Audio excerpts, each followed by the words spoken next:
everybody from YouTube. This is Ken again with another video.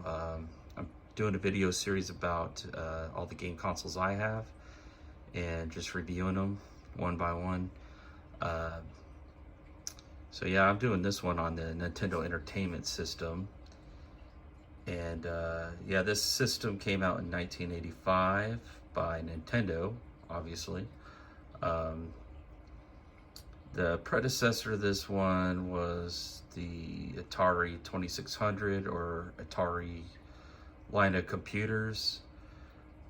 So this came out in 1985, like I said, after the 1983 video game crash. So that was pretty much a time when people didn't want to buy video games anymore because of subpar quality. Nintendo was successful because they launched this system in New York and did like a test market. Instead of calling it a video game console, they called it a entertainment system. Now the launch units are kind of hard to find. They came with a robot, kind of like a little gimmick thing that sold with the launch system. And basically it looked, you set the robot and it stared at your TV and interacted with the game. So I'd research that if you're interested in getting one. They're kind of hard to find, but they're out there, and it's just like a little toy robot. It hooks into the controller port on the front. Also, this talk about the specs here. This is an 8-bit system, so that's just the capabilities of the processor.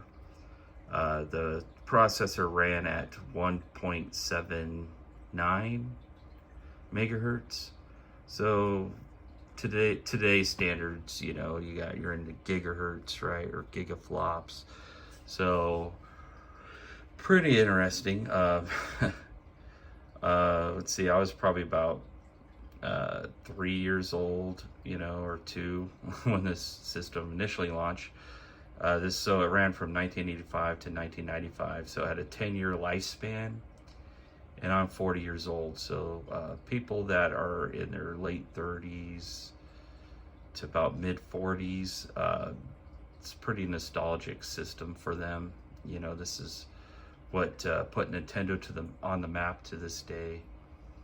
And video games were really about back then until the Nintendo came out. Like the Atari, it's about, you know, high scores and space shooters, and games like Centipede were some of my favorites. But when Nintendo came out, they actually had side-scrolling platforming games like Mario Brothers,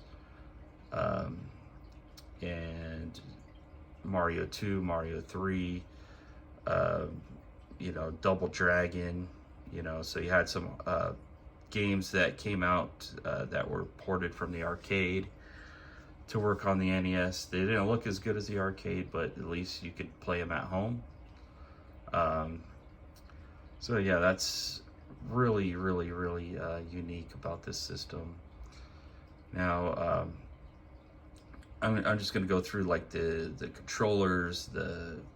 I'll show some gameplay footage. I'll go over all that. So to start off with, to hook one of these up, kind of the best way, in my opinion, is if I could find it. Let's see. Here it is.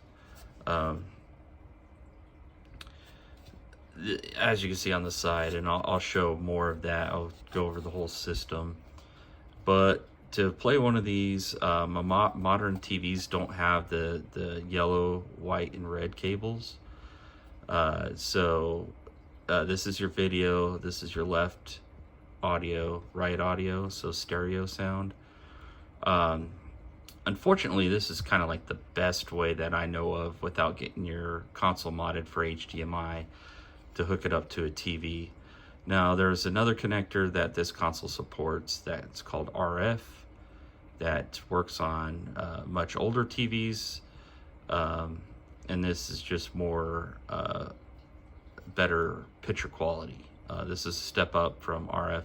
RF is like the coax cable that screws into the back of your TV, kind of like an antenna, if you will, that uses radio frequency. So yeah, this is a step up from RF. And then this box will convert this signal to HDMI and kind of clean up the picture. Unfortunately, you can't just walk into a Best Buy and buy these days. So where I like to find them is places like eBay. Maybe Amazon might sell them. You could probably type in a search like video converter box, or AV converter, RCA converter. Yeah, it might be hard to find, but there are people that sell these. This one's made in China. It works pretty well, and I'll get the system. Now, some HD TVs, and it happens to be the TV I have this hooked up to, is a 50-inch Hisense TV that's 4K, and actually has the red, white, and yellow AV connectors on the back. So your mileage may vary with that. When it comes to TVs, you might have to buy a converter if you want to play original hardware. There's another system that came out from Nintendo that was called the NES Classic Edition, and that came out like, I don't know, like 10 years ago, and it was like a mini version that has a HDMI cable, and it comes with a controller, and more like a novelty item, but it's from Nintendo, so a lot of people play the Nintendo Entertainment System that way. And they're harder to find because they were only released for about a year, and then Nintendo's not going to sell a re-release novelty item for years and years and years. But it was released, and it came out probably like 5 or 6 years ago. Right now it's 2003. So yeah, if you can find one of those used, that might be a good way to play your games. Now, just because I'm looking at it right now, I'll show you what this console has and some of the issues that it might have. Now, when you're buying one of these, this console's like 30 years old. I don't even know the date of this one. I haven't looked at it.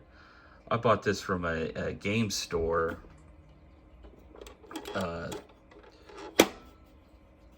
few years ago for about $70, and they told me they replaced the pin connector in there. I don't know if I can show it. Yeah, there's the pin connector. So a lot of these are finicky. So you want a new pin connector, and I'll show you a couple things about that. So when I got it home, I noticed the video quality was degraded, and I had to put a new, had to recap the power supply, and I had to recap I put some new caps on the circuit board. Usually the caps on the circuit board, and what I mean by caps is the electrolytic capacitors, because electronics this old, usually the capacitors dry up. So a lot of people might buy even a clone system. You can look for a system from like Retrobit or Heineken, or not Heineken, that's a beer company. I try to think of the other one. But yeah, you could buy clone systems. They're out there.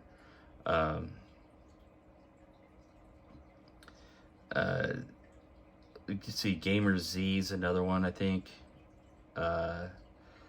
So I have a few of those, and they're a great way to play your games. Now, what I learned though is with the pin connector, because back in the day we used to blow on the cartridges, which is not good, and I think what I read is blowing the game cartridge into the cartridge didn't do anything, but probably put some moisture from your breath would make the contacts fit. So this light would blink. I wonder if I can even show that. Yeah, I don't think mine will blink, but I kind of modified the. There's a chip on the board that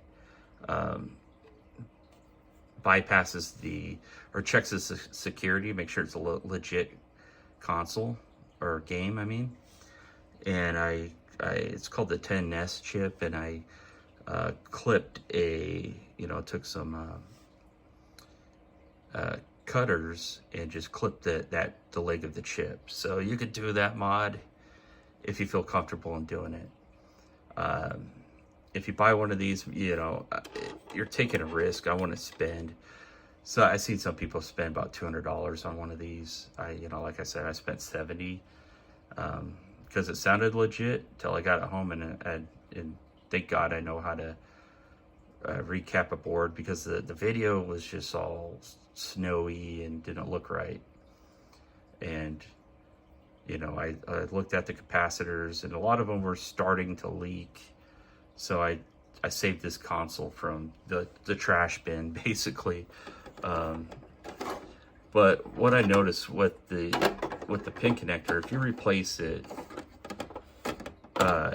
these games were designed because Nintendo is trying to market this, like I said, as not a video game console, but an entertainment system. So they try to make it kind of like a VCR where you can push it down.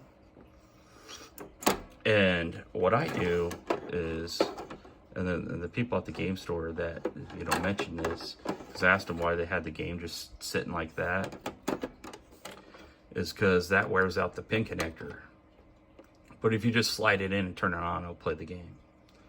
So I highly recommend that. If you have to take, there's Phillips screws on the bottom.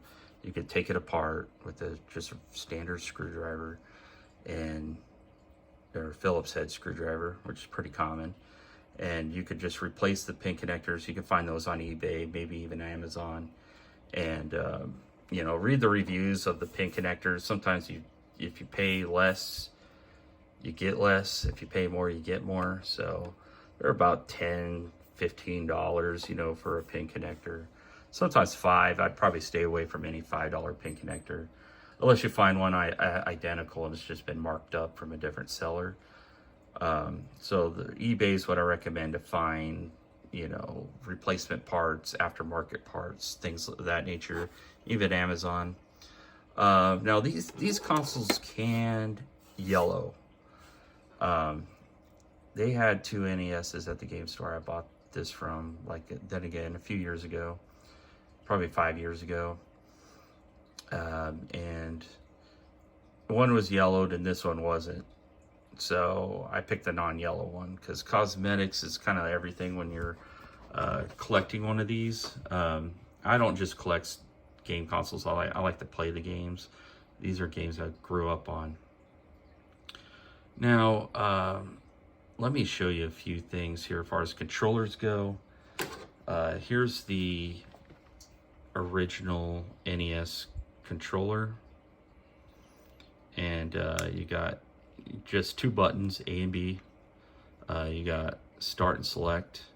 So select will sometimes let you, depending on the game, it might tell you to press select to select from hard to easy mode, or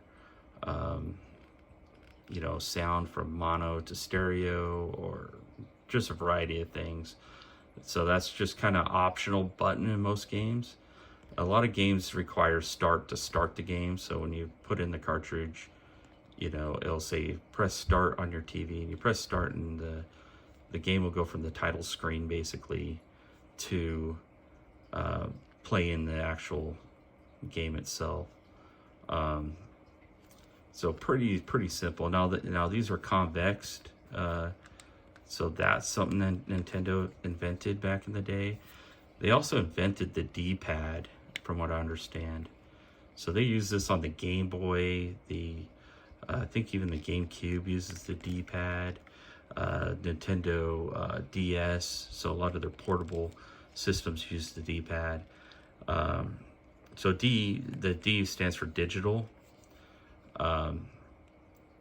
And you might hear analog sticks like on the Xbox. Those are analog. So this is just pressing a membrane on the controller. Now the controllers themselves, you're going to get these in variety of conditions. Then again, it's 30 plus years old. So you might get one of these controllers that are, you know, not working, not functioning, the cable's frayed.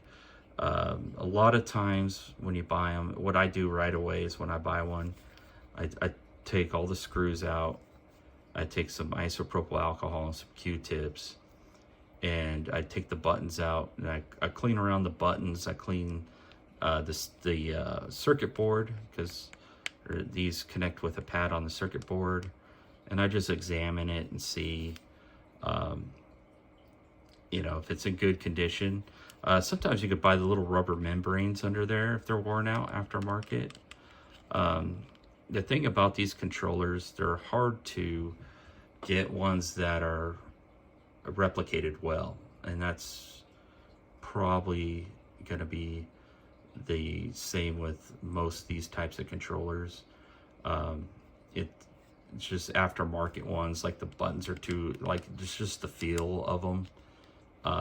When you're used to playing one of these, let's see, made in Japan. So yeah, so made in Japan, you know, versus China. Hold on here. I'm just going to show you what the end of the controller looks like. So what that does is plugs right into, you know, there. I'm doing it one-handed. Obviously, I'm shooting a video, but this right here, I'm not going to take it out, but it's a little wireless adapter. So you could buy controllers nowadays that are entirely wireless. Right here is the wireless controller.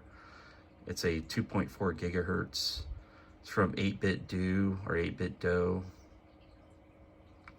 And this works on the clone systems as well as the Analog NT, which is like a $500 replica, basically, you know, NES on a chip, basically, system that you could buy. And you know, if you have that kind of money, great, but this works on that. It's kind of, that's why it has a home button. The home button does not work on this. It's just start and select wheel. This even adds turbo and the D-pad. So the reason why I like this particular aftermarket controller is it feels, the buttons just feel right. Everything about it feels right. Yeah, let's see. Yeah, 5 volts. It does have USB micro, so you can charge it. I don't even think I've charged this in the 5 months I owned it or whatever.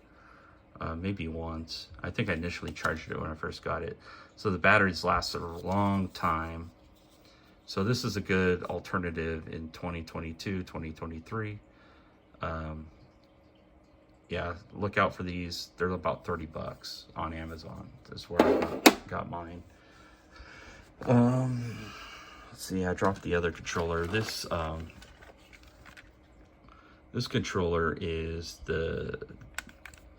what people in Nintendo fanboys, it's all the Nintendo people, they call it the dog bone. Now this one's not the original dog bone. There is a dog bone controller made from Nintendo. This one's a little mushy. I think I only used the dog bone originally when I was, yeah, you can see how the D-pad just sinks too far in. So this is, you know, the dog bone controller. If you could find one from Nintendo, I would pick it up. It's more ergonomically designed. I still prefer the original design over the remanufactured one. or the second edition, basically, not remanufactured. So yeah, this one is not from Nintendo, but I bought it because I wanted to try it out, you know, and see what it felt like. You know, it has the same connector on the bottom.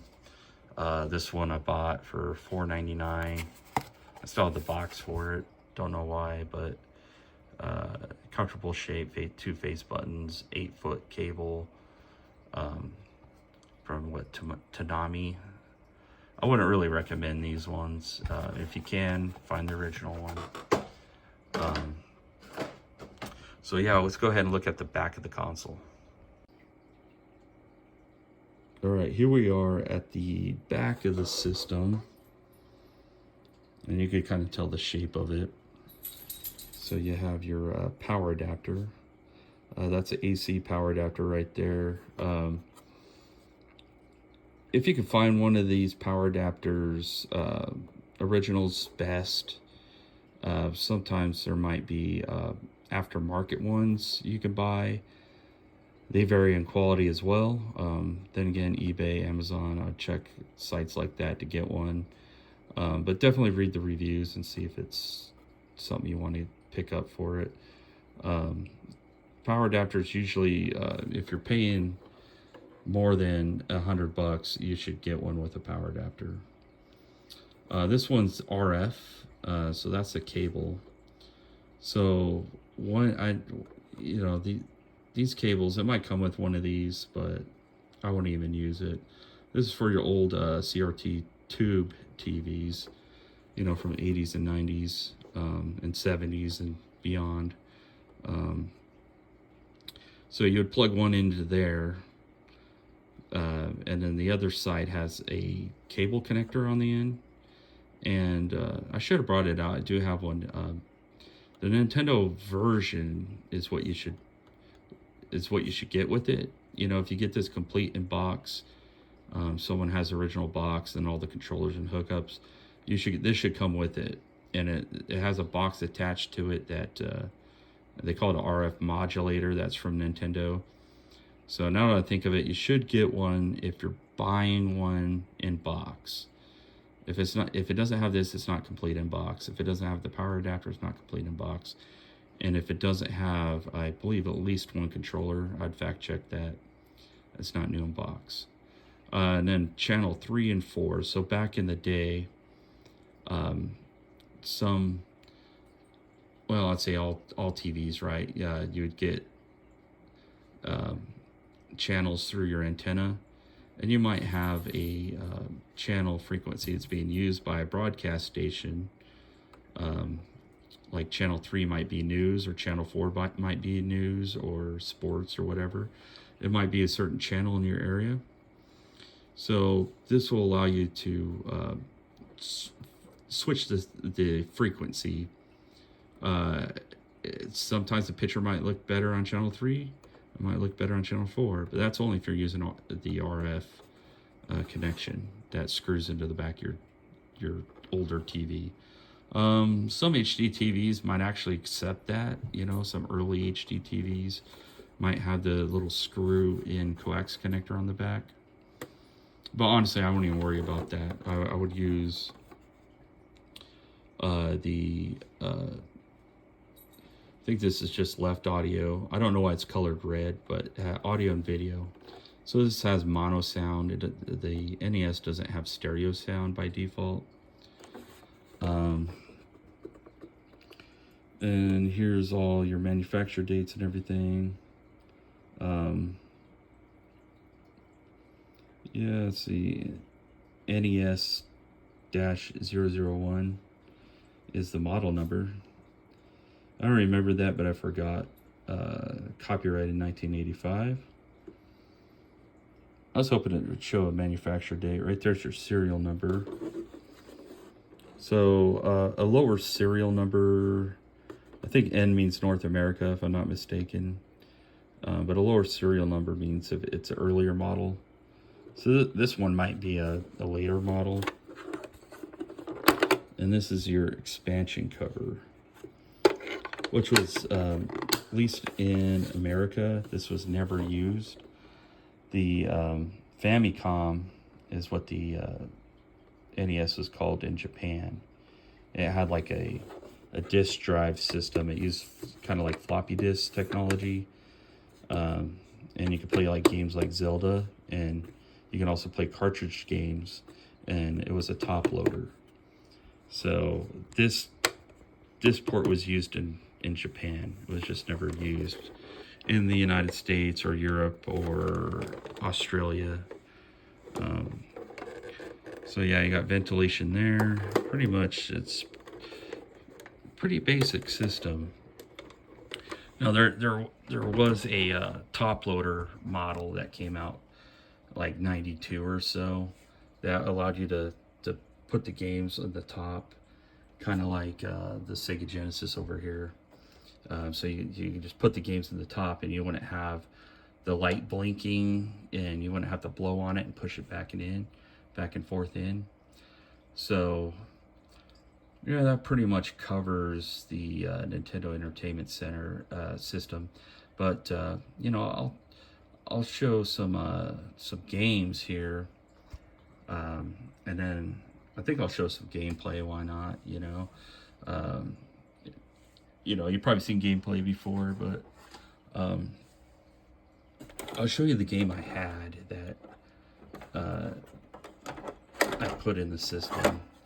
So this is what you could buy nowadays if you just want to play the games. It's like 112 games on one cartridge. So this will allow you to play a variety of NES games. Different people made them. Yeah, I think that even says 1985 to 1995 or something like that. But yeah, 100 best games. Varieties. Quality varies on these ones. Variety of games differs on these as well. So yeah, this is just an alternative. Sometimes the circuit boards that are made might be too big, so quality is a different thing. But if you can't find official games, and you don't really have a game store in your town or something, you can buy these off of eBay. I think even Amazon as well. So you could just get 100 games to play, And if you want to play it on, sometimes I like to play games just on the original equipment, how they're meant to be played. And it's just a lot better than emulators, clone consoles, things of that nature. So it's better to play them that way. This is Batman from Sunsoft. Really fun game. I would recommend that. Yeah, it's not really much to say about Batman. It's just one of the better games on the NES. Let's see, Brawler. I believe that's a fighting game. It looks like it's from Nintendo. This game, I think my buddy dug it out of the trash. He found a bunch of games and systems that someone threw away, and he asked me if I wanted them. See, 1989. Right there's the Nintendo seal of quality. That was added after the video game crash, because Nintendo, they would license. It says licensed by Nintendo.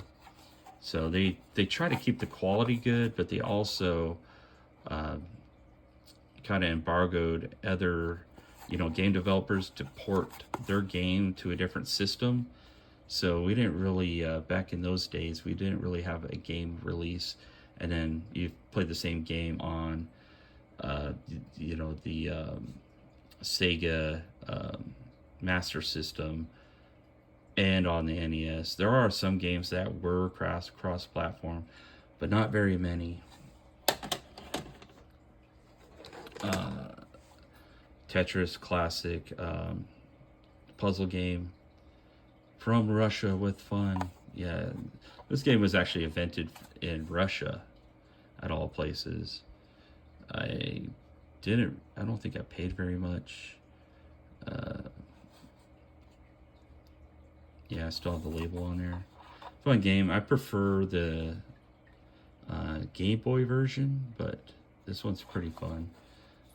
Classic right there. Super Mario Bros. Or Brothers. Yeah, there was a game called Mario Brothers, which was also on the Atari, believe it or not. This one is the one that came with most Nintendos as a bundle when you first bought it back in the day. Um, and you know, you could warp platform. Really not much to say about it because it is a legendary game. It's what put Nintendo on the map, gave them the mascot of Mario. Um, so when people think of Mario, the main character of Mario Bros, they think of Nintendo, because without Nintendo, there wouldn't be no Mario Brothers. Um, and this is a two-player game. For those that don't know, you can play as Mario and Luigi. It's a platforming game.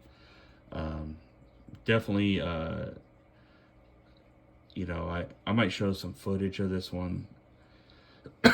Sorry, Nintendo might demonetize my video on that, because Nintendo is pretty picky about playing games. Now, this is a game with a dust cover on it. This is Metroid.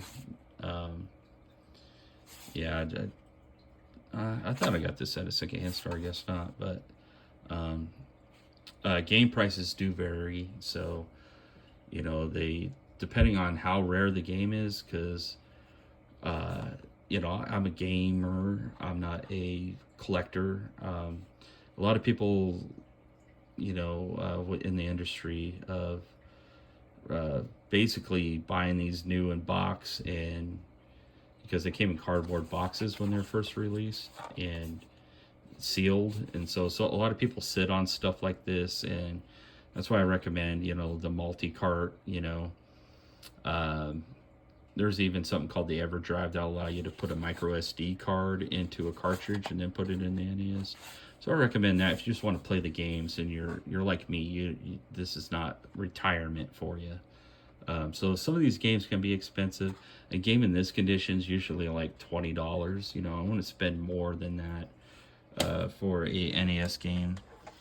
A game from my childhood is TNC Surf Design. Does it even say that on here? But yeah, this is TNC's Surf Design, made by LJN. This game is probably not worth it for most people. Okay, there it is on that label. This just is like nostalgic for me because I had a babysitter that had a son across the street that was, you know, we kind of been, he was older than me, but we were like friends in a way. And we played this game, and it's kind of hard. It has skateboarding and then surfing in it. So the reason why I'm showing this one, because this is just one in my collection that I had to have, that was cheap, that I'm nostalgic for. The controls are kind of wonky and stuff, but I just got used to it because I played it so much when I was a kid. Probably because I had skateboarding in it. And then Mario 3, this is you know, right here's a like official dust cover. Now you're probably not going to get games with the dust cover. For those that don't know, you'll probably just find them loose. You know, if I get a game with the dust cover, it's, you know, awesome. You know, it protects them. I put my better games into the dust covers, really, just to keep the dust out. And the thing about the games too, I haven't really went over this. I do have a cleaning video. I'll check that out. Is you'd have to take, usually you can get away with Q-tip, and you just dump the Q-tip in the isopropyl alcohol and clean the contacts. You just rub it back and forth on each end. Back in the day, they used to have game cleaning kits that you can buy, even official Nintendo ones. Here's something. Let's see. Do not store in extreme temperatures. Do not let's see, immersion water, sorry. Do not clean with benzene, thinner, alcohol, or such solvents. Um, this statement right here is pretty much Nintendo's way of buying their cleaning kit back in the day. So alcohol, isopropyl alcohol, like 90%, aka rubbing alcohols, what you want to clean. You don't want to use water because that will short it out. When I didn't know any better when I was a kid, I'd use Windex and spray that on a Q-tip and then clean it. I mean, it did work, but the ammonia and all that could corrode the contacts on the circuit board. These games are cartridges in general for those younger people are more robust than DVDs, Blu-rays, any CD-based format, optical-based format. So, 30 years later, these games usually are still in great shape as long as the previous owner has stored them correctly and didn't put them in like an attic or in a basement or something where there's a lot of moisture, and just, kept them in dry storage. They're usually pretty good. They'll last forever. Now, some of these games do have like save batteries, so sometimes the save battery goes bad and you might have to replace the battery, and they're usually soldered to the board. They sell replacement batteries. You could try your hand at soldering. That's if the game has a local save, because they didn't have memory cards or hard drives back then. So usually if the game has where it can save your progress, it'll save it to the memory in the game, and it's usually backed up by a watch battery. A lot of people don't know that, it's not common knowledge. So those are the games I have, and I'll show some gameplay. I'll show probably just Mario Brothers, why not? Alright, we're going to show some gameplay footage of the NES. And I have it hooked up to, then again, my 50-inch 4K Hisense HD TV, which is probably not the best way to play one of these systems. It does accept the old AV connectors, the yellow, red, and white audio video connectors.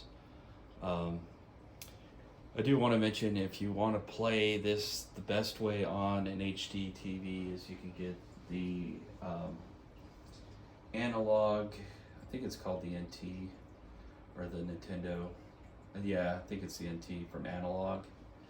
It's the company name, and they sell a premium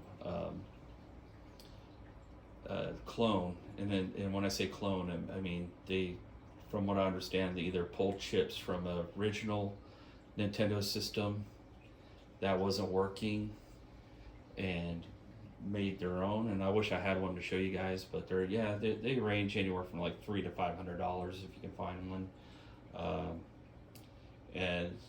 They release them if you go to the website, and they have the HDMI connector on the back. And what it does is it actually scales the video, and you can put scan lines in. You can mimic what you had on an old tube TV, the old CRT tube TVs. But yeah, this is just with the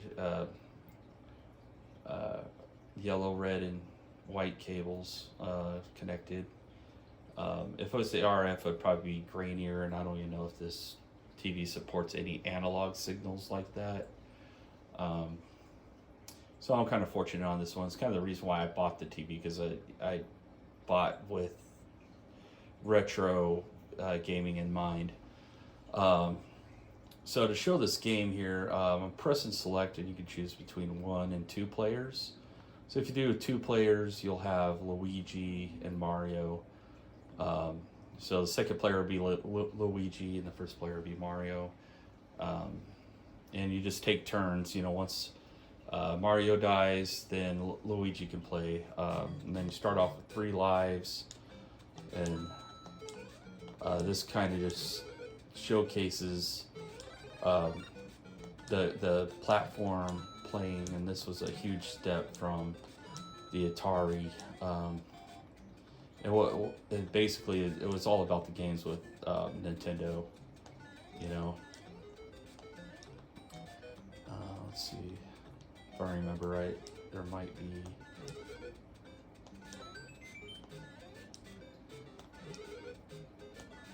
Yeah, and these games are hard. There's kind of a joke that, you know, it's NES hard. And what that means is just these games were hard in a way because, you know, they weren't very expansive. They weren't, you know, they could only fit so much onto a cartridge, and, you know, ROM chips were expensive back then. So they just made the replay value far as, you know, in difficulty. So it was always a challenge to beat one of these games when you're a child. And it kind of makes you a better game player. Oh, dang it. I lost momentum. So yeah, you know, it's platforming. So this game, you have a beginning and end on it. You know, you go from world to world. You can also warp. It's one of the first games I found when I was a child. I'm sure there's other ones out there before this one, but when I was a kid, it's like blew my mind when you found the ability to skip levels. You know, that was something that was really unheard of back in those days. And even though I was a kid, I, to a lesser extent, kind of appreciated it. And I'll show you what I mean. You know, I'm skipping over a bunch of stuff that, you know, a free guy or one up is, I always called it free guy when I was a kid, the green mushroom. And see, this will let you go to basically just skip a bunch of levels. So if you're good at this, you could probably beat it in like 30 minutes or less, you know, 15 minutes. So there's a lot of people that know how to speed run this game. And I'm playing this with the wireless controller. So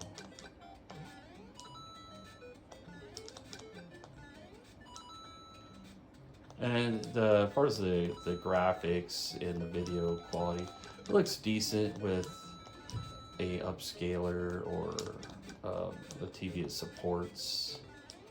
You know, you can see the pixels as you know, turn Mario right here. You can kind of just whoops. Oh, and that's pretty much it. You know, it's a cool system and loved by many, and it's put Nintendo on the map, and everybody would want a Nintendo Entertainment System. And there's a lot of clone consoles out there. There's a lot of emulators. If you want the best video quality and not spend a fortune, just get an emulator. You know, you can get a Raspberry Pi, which is like a stripped down computer. You know, you can do some research on it. You can download emulators on your computer that can, you know, allow you to play Nintendo games. I don't really advocate piracy, but you know, no one's making money off these games. Also on the Nintendo Switch, whoops, on the Nintendo Switch, you can actually get the NES emulator on there from Nintendo directly on a modern system, and you could play many of these great games without having to pay high prices for the hardware. So yeah, if you like these videos and you want to see more, list what console you want to see next that I may have down below in the comments. You know, go ahead and click that like button if you like the video, and go ahead and subscribe if you want to see some videos, because you never know when I'm going to release videos. Also, head over to my playlist if you want to see any hardware, hacking, modding, cleaning, repair videos. Look at my playlist. There's a lot of unwatched videos in there. It just hasn't been picked up by the YouTube algorithm. So don't miss out on those. And of course, if you subscribe, you can always catch those videos when they come out. All right, this is Xmods Gaming. Until next time, I'll talk to you guys later.